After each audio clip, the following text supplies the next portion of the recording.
So I'd like to call to order this regular council meeting in the town of Saugeen Shores. And the first order of business is declaration of pecuniary interest. Again, I'll remind you of your responsibilities to do so. We have no additions, deletions, or amendments to the agenda. And the next item is adoption of minutes. And it's been moved by Councillor Matheson and seconded by Councillor Mike Myatt. The council adopts the minutes of the council meeting of July the 24th, 2017 as presented. Any errors, comments? All in favor? That's carried. Next is the committee of the whole minutes of July the 24th, and it's been moved by Councillor Matheson and seconded by Councillor Rich. The council note and file the minutes of the committee of the whole meeting of July the 24th, 2017 as presented. Any comments, errors? All in favor? That's carried.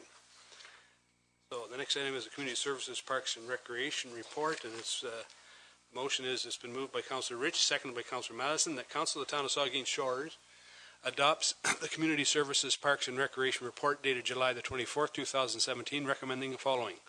That CSL Group Limited be awarded the contract for the Goddard Street Streetscape Coulter Parkette, tender number 2017-02 6740-5705 in the amount of $218,155 plus applicable HST, and that an additional $17,655 be financed from the park reserves, and that the provisional cost for the water feature and stage shelter pavilion be approved, conditional upon funding being approved by the Port Elgin BIA, and that the mayor and clerk be authorized to sign the necessary tender documents. And that the town of Saugeen Shores advise the Waterfront Regeneration Trust that it wishes to participate in the extension of the Great Lakes Waterfront Trail, and that the town agrees to supply the hardware and labor for the installation of the required Great Lakes Waterfront Trail signage on roads and trails which are under the municipality's directions. Is there any questions or comments to this motion? All in favor then? Opposed? If any, that's carried. So the next item then is municipal officers staff report, and it's there is a staff report with it, but I'll read the motion and we'll take any question. It's staff report on Lambert Lane reconstruction, and it's been moved by Councillor Matheson, seconded by Councillor Mike Myatt, that Doug Welsh Construction Limited be awarded the contract for the Lambert Lane reconstruction project, tender number 2017-6430-5700 in the amount of $227,714.74 plus applicable HST, and that the mayor and clerk be authorized to sign the necessary tender documents. Any questions to this? Vice Deputy Mayor Huber. Thank you. I just want to express a concern that we had budgeted $190,000 for this work, and the amount that's being presented in this report totals $266,426. And I realize that the funds are coming from other projects, but that's a $75,000 overage on one project, and that just is something that's not sustainable with every project. So it's concerning. Thank you. Further questions? All in favor? Opposed, if any? That's carried. The next item is a staff report on the High Street Southampton downtown streetscape, and it's been moved by Councillor Rich, seconded by Councillor Matheson. That Doug Welsh Construction Limited be awarded the contract for High Street Southampton Downtown Streetscape Project, tender number 2017-6320-5750 in the amount of $72,766.42 plus applicable HST, and that the mayor and clerk be authorized to send the necessary tender documents. Any questions or comments to this tender? Vice Deputy Mayor Huber. Thank you, Mr. Mayor. This is the second tender to the same contractor, and both of them have completion dates by the end of October. I'm just curious to know what kind of opportunities we have to encourage completion of the projects by the dates that are here, and if they're not completed by then, are there any penalties involved with extending past the date that we've set for the completion? It hasn't been our it hasn't been our past practice to use liquidated damages, but that is a tool that we can look into. I don't know exactly if that has been written into these contracts, but I can find out and get back to you on that. We do put a completion date in the contract. Any further questions? All in favor then? Opposed, if any? That's carried. So the next item then is the Gustavus Street Storm Sewer, and it's been moved by Councillor Mike Myatt and seconded by Councillor Don Madison. That Keith Snyder be awarded the contract for Gustavus Street Storm Sewer Project tender number 2017-6320-5710 in the amount of $274,829.20 plus applicable HST, and that the mayor and clerk be authorized to sign the necessary tender documents. Any questions to this motion? All in favor? If any, that's carried. So the next item here, we have a motion, and it's a motion for reconsideration, and it'll be a two-part motion. I'll read it. I guess the motion is that the July the 31st, 2007 council meeting defeated a motion, so it is a motion on a tender. So this motion then is it's hereby moved that the motion as presented at the July 31st meeting be reconsidered at this August 28th, 2017 meeting. This will require a two-thirds vote to reconsider that motion. So this is just to reconsider the motion. If it passes, we will then deal with the motion. Is there any questions on this? All in favor of the motion to reconsider? Opposed? Well, that is a two-thirds mark. So we will then deal with the motion. So the motion then is moved by Councillor Dave Myatt and seconded by Councillor Deputy Mayor Sharpen. Just remember those two C's. That Blue Water Lawn Care and Landscaping Limited be awarded the contract for the Godrich Street sidewalk from Mary Street to Devonshire Street and Mary Street sidewalk from Godrich Street to Northport Elementary School. Tender number 2017-6320-5765 for $188,826 plus applicable HST, and that the mayor and clerk be authorized to sign the necessary tender documents. Questions or comments to this? Councillor Madison. Thank you, Mr. Mayor. When we voted on this the last time, I voted against it, but there was a lot of information that wasn't present at that time, and one of the most important pieces being that this is the main thoroughfare for any of the students that will be living in the new areas to get to Northport. There will not be a road connecting from the Devonshire link directly to Northport. So without that, I don't expect children to walk through fields of snow or anything. So with that in mind, I'll have to change my opinion and vote for that. I would, however, like to see that we do continue the sidewalk project all the way down to Thomason Drive to the Independent, because it doesn't make sense to cross the road at Devonshire, go down to the corner, cross the road again to get into Independent for those people, and then cross the road twice to get back when all we have to do is be able to extend our sidewalk in the near future. Thank you. Thanks. I appreciate those comments. Councillor Dave Myatt. Thank you, Mr. Mayor. I feel just compelled to make a couple comments about this motion and the reconsideration motion previous, in that some valid points were brought up on July the 31st when we took the vote that we did, and we ended up turning down this motion at regular council, and those points were brought up. They were new to me at the time, but they seemed to be valid, and I think there's still some validity in those points, and those being further developments going to go on in that area that may affect this project detrimentally.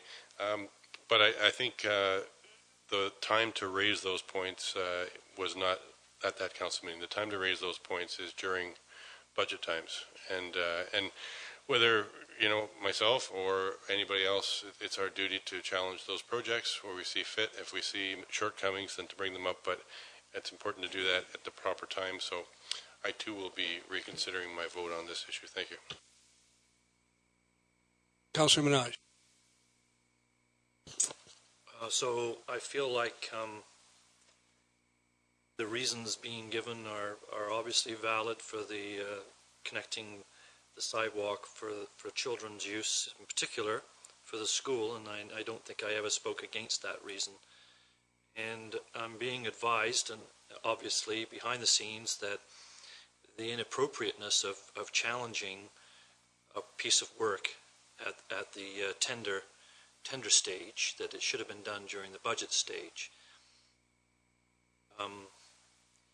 If that's the case, then we're going to spend a lot more time at budget time if we don't have good supporting documentation on all of these projects. So when you go back and look at the documentation, they didn't come with drawings at the time. The drawings are always, we're told they're always available, and you can come in and review the drawings. That may or may not always be the easiest answer to do, but I will endeavor to do that in the future, which is going to take up more time because I'm going to have all the drawings explained to me in some detail. And the director has been very good at doing that already, but I don't know that that's as easy as it is providing a drawing package with the documentation. So I would ask for some concern and consideration for that. The concern about the construction trucks damaging sidewalks is a very real concern. And we can continue to make all of the other arguments valid against that concern, and we're still going to end up with large amounts of sidewalk that are probably going to be destroyed during the construction process. I'm seeing it on a regular basis. I've taken photographs, and I can make those photographs more available if you don't believe it's happening. We do not have a good message being sent to these companies that they don't drive their fully loaded cement trucks over sidewalks or fully loaded construction dump trucks over sidewalks and not crack them and not have they crack, and then 3 years later they heave under frost conditions or heat conditions. So we don't see the results immediately. So I discussed this with Amanda, the director, and there was an option. I thought there was an option, she can correct me if there isn't, that we could have left a section of the sidewalk not constructed to allow the heavy transport trucks to access this large construction project on the corner. If that is the case, I would still look forward to that option being one that could be done, and that would mean that we would ask that developer to do the heavy construction part as quickly as possible and not take an extraordinary amount of time to complete that project. There are other issues along that sidewalk, and I've discussed them with the director, and I'm not sure that we have all the information. So I'll buy it when I see it, I guess. It's going to be constructed, and we'll see what it looks like. But I think that you're going to find there are a number of other issues that are going to surface, and that is a pun. So I would hope that maybe the director could speak to whether we could leave a gap for a construction truck access. Amanda can do that, but we've built sidewalks all through this community, up and down, and I think it's kind of incumbent on us. This is the professional we have sitting here, a professional engineer, very well experienced in these types of things, and I think we owe it to her, to the director, some respect to say, yes, we're going to build some good sidewalks here. And we can understand those problems. Those problems you deal with, you're talking about that. I mean, you're speculating whether there may be or may not be a development there. There's been zoning there, but there's going to be all kinds of things happen before that. And we've got lots of tools to protect us against that, whether it's site plan agreements, whether it's securities. So I don't want to go on about it. I think we're ready for the question here. But if you do want to comment, Amanda, I appreciate it. Sure. My comment back would be a driveway width is 6 meters. Concrete at $65 a square meter is about $600 to replace the sidewalk where the driveway entrance would be. Through the site plan agreement, almost every municipality has a statement that says if you destroy municipal property, you have to replace it. We look at this one where that developer would be required to pay the cost of the sidewalk along both frontages of Mary and Goderich. So that will be a contribution that he would make. The sidewalk would be there, but there would also be a caveat in it that any damaged sidewalk would be replaced by that developer. The other piece with leaving a piece open, I don't like the idea of that because you have kids that are walking down and they'll be left with a chunk of asphalt that's not there for the indeterminate time that development takes place.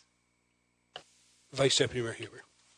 Thank you, Mr. Mayor. I made some comments the last time, but I was looking, I unfortunately don't have it here, but this was, we had one bid on the tender, and it was over our estimate. So I don't think that anybody should feel at all challenged with commenting. When something's over budget from what we budgeted, we should question it. We should have a discussion. So I don't think anybody should feel bad about having that discussion.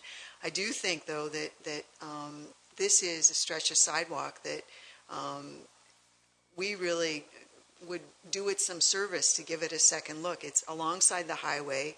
We know it's going to have bikes on it, particularly if there's not going to be a link to this development stuff for a couple of years. Kids are riding their bikes to school. So this is a stretch of sidewalk that we should have thought about differently in advance, and unfortunately we didn't. But, you know, I can just see in a year or two us going back and realizing that we should be adding on extra width to it for bikes and stuff. We're getting into this cycle-friendly thing, and you know, I still think this is a great opportunity for us to rethink this. We can rethink it quickly, but we know bikes are going to be on it.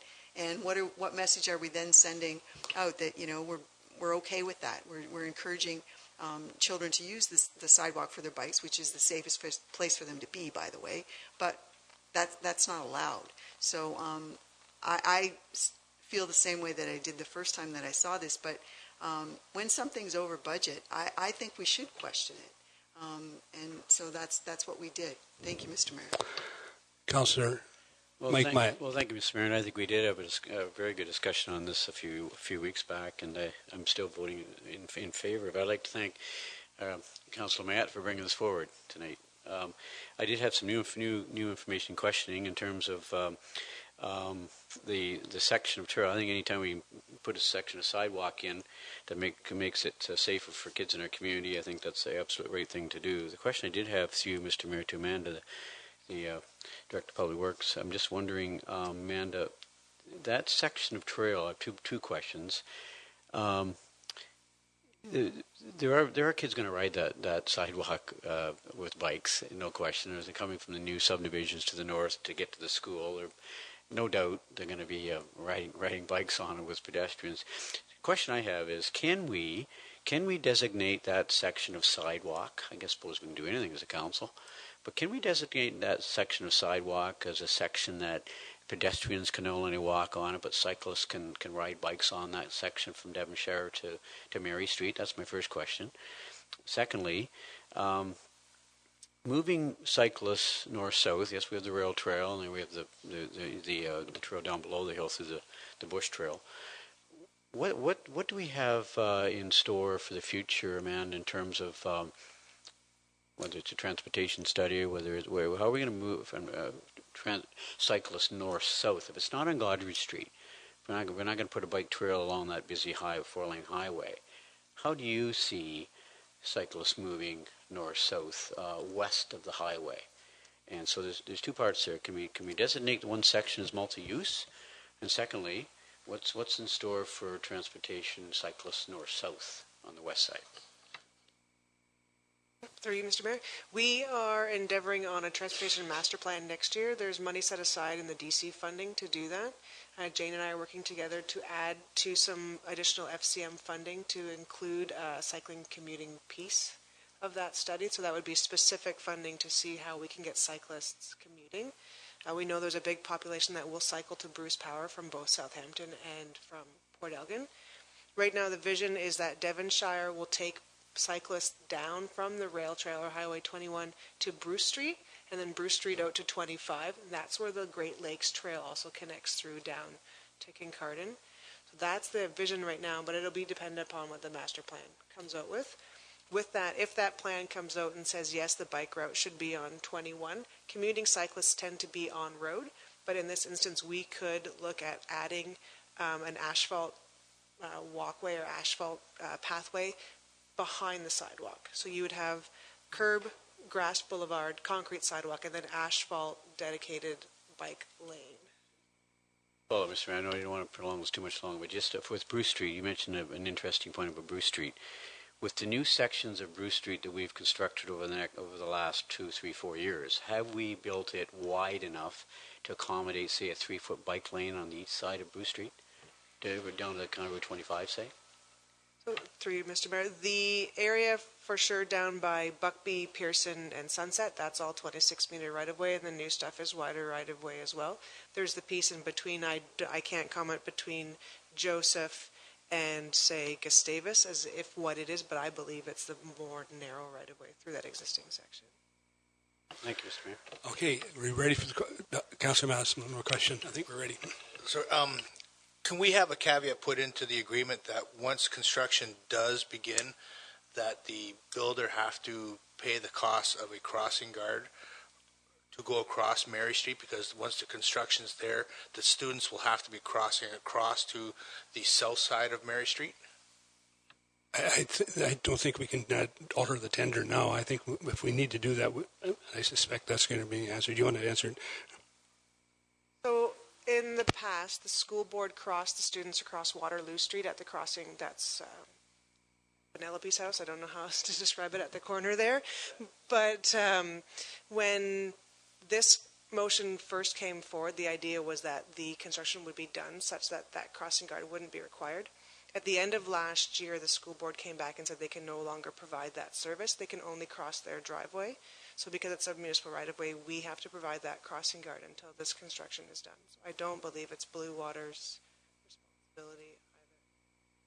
Well, I didn't mean it to be Blue Waters. I mean, is it either, so we will have crossing Highway 21, we'll have crossing at Mary Street, and we'll have to also have a crossing guard right at the school to cross from Mary Street into the school. Oh, sorry. So there'd be three possible spots. Now, the board can only do one now. Who are we responsible for the other two, or just when the construction starts, will we be looking after them crossing because they can't go down Mary Street? Sorry, I misunderstood. Roy will continue to cross 21, but he will also cross at Mary. So he stands at the center spot, and he'll cross both streets. So it's one crossing guard, Mary and 21. Okay. Ready for the question? All in favor of the motion? Opposed? That carries.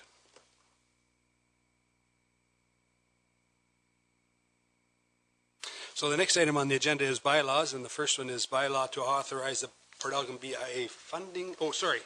There's three other motions there. There are notice of motions that will appear on the next agenda. I'll just read the topics of them so everybody. It's for the Grey Bruce Food Charter. It's a zoning amendment for food trucks, and it's a surface beach rake. So they are here, and we'll deal with them at the next council meeting. So now we'll move on to bylaws. Excuse me. And the first is authorize a BIA funding agreement. It's been moved by Councillor Gray, second by Councillor Minaj. The bylaw 65-2017 being a bylaw to authorize a funding agreement with the Port Elgin BIA is hereby read a first, second, and third time and finally passed and sealed this 28th day of August 2017. Any questions or comments? All in favor? It's carried. Do you have a question?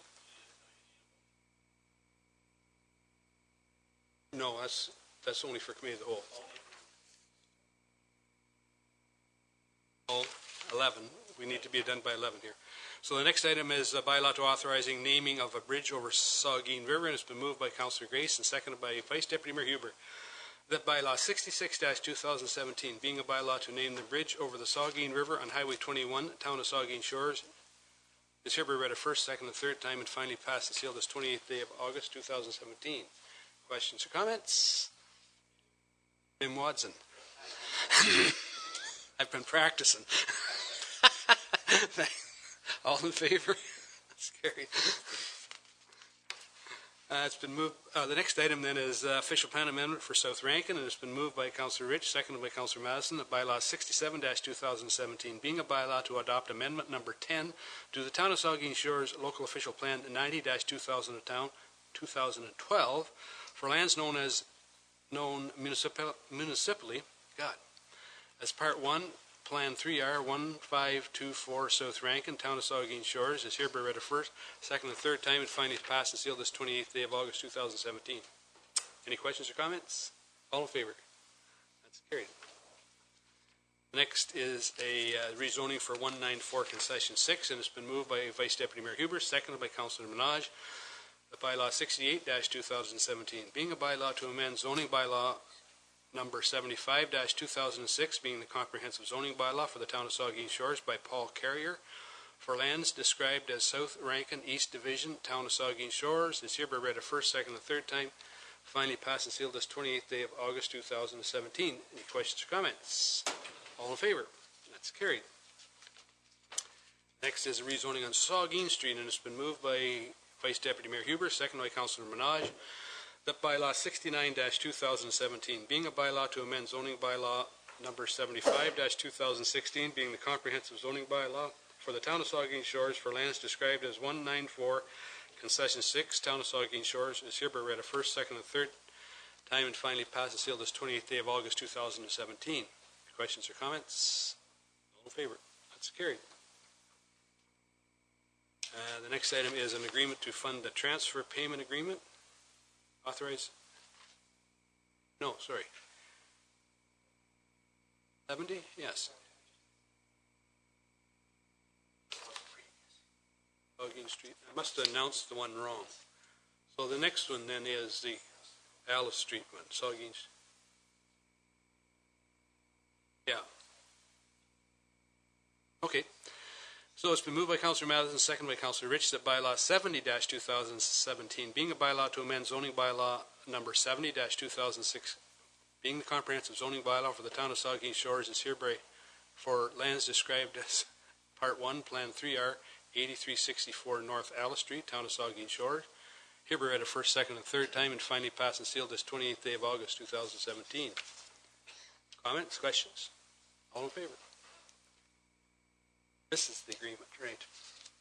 Authorize an agreement for fund transfer payments, and it's been moved by Councillor Mike Myatt, seconded by Councillor Matheson, that bylaw 71-2017, being a bylaw to authorize an Ontario transfer payment agreement with Her Majesty the Queen and Right of Ontario as represented by the Minister of Infrastructure, is hereby read a first, second, and third time and finally passed and sealed this 28th day of June 2017. Questions? All in favor?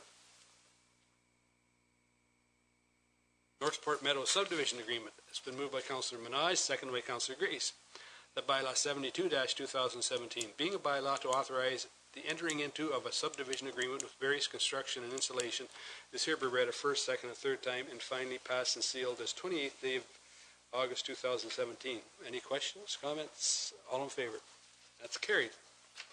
And the conformatory bylaw, it's been moved by Councillor Matheson, seconded by Councillor Rich, that bylaw 73-2017, being a bylaw to confirm the proceedings of the Council of the Town of Saugeen Shores, is hereby read a first, second, and third time, finally passed and sealed this 28th day of August 2017.